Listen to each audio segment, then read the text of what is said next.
toutes et à tous, donc aujourd'hui on va présenter une nouvelle vidéo sur les tests du pelvis. Donc le premier test, ça s'appelle le test de distraction. Il est là pour évaluer l'affectation de l'articulation sacro-iliaque. Donc tout simplement, on va venir localiser les deux crêtes iliaques et l'épine iliaque antéro-supérieure. Donc hop, à ce niveau-là, ici, on les a. On va venir croiser nos bras. Hop, la main droite ici, la main gauche ici. Et on va appliquer une force opposé, comme ceci. Et à la fin, on peut même rajouter un petit plonk. Donc, si il y a une reproduction des symptômes de la part de notre patient ou de douleur, on peut considérer que le test est positif. Donc, bonjour à toutes et à tous. Aujourd'hui, on va présenter une nouvelle vidéo sur les tests du pelvis. Et ce test, c'est le test de compression. Donc, ce test de compression, il est là pour évaluer l'articulation sacro-iliaque ainsi que les ligaments postérieure du sacro. Donc tout simplement, on va venir localiser la face iliaque de notre patient. On va venir exercer une force vers le sol, comme ceci, avec les bras tendus si possible. Ce serait mieux avec une table un peu plus basse, mais on fait avec. Donc comme ceci, on applique cette force-là sur notre patient. Et donc le test est positif, c'est une reproduction des douleurs ou des symptômes. Donc bonjour à toutes et à tous, aujourd'hui une nouvelle vidéo sur les tests du pelvis et ce test là on l'appelle le test de Faber ou de Patrick Faber. Donc comment se déroule le test? Tout simplement je vais venir demander à mon patient de poser son pied au niveau de son genou comme ceci, ça se dit pas trop mais vous m'avez compris avec les images et je vais venir fixer l'os iliaque et le pelvis de mon patient avec ma main gauche et ici je vais appliquer une force comme ça, d'abduction au niveau du genou de mon patient. Et donc ce test, s'il reproduit des douleurs ou des symptômes, on peut le considérer qu'il est positif. Donc bonjour à toutes et à tous, on se retrouve pour une nouvelle vidéo pour parler des tests diagnostiques de l'articulation sacro-iliaque. Et on va commencer avec le test de Genslen. Excusez-moi pour l'accent. Donc on va demander au patient de venir chercher son genou ici. Parfait.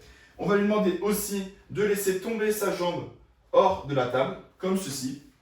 Et comment ça va se dérouler maintenant? Donc, je vais poser ma main au niveau de son genou, ici, et mon autre main, je vais la poser ici pour pouvoir pousser vers le sol, vers le bas.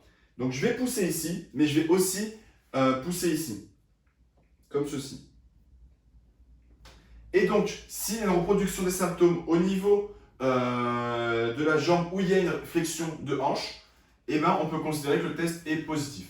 Donc bonjour à toutes et à tous, aujourd'hui on se retrouve pour une nouvelle vidéo pour réaliser le test d'impulsion du sacrum, qui est un test qui fait partie des tests diagnostiques pour évaluer l'articulation sacro-iliaque.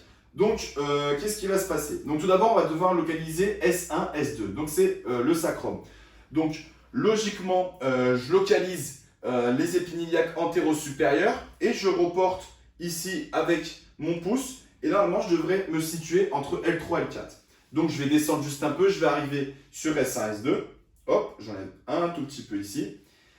Comment je vais faire? Donc maintenant je vais juste enlever un peu de tissu, de graisse, de muscle. Je vais juste le décaler d'un côté et avec mon pisiforme, je vais poser ma main ici.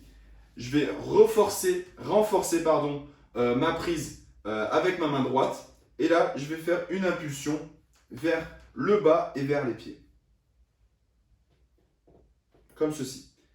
Donc là, si on a une reproduction de la douleur ou des symptômes, on peut donc considérer que le test est positif.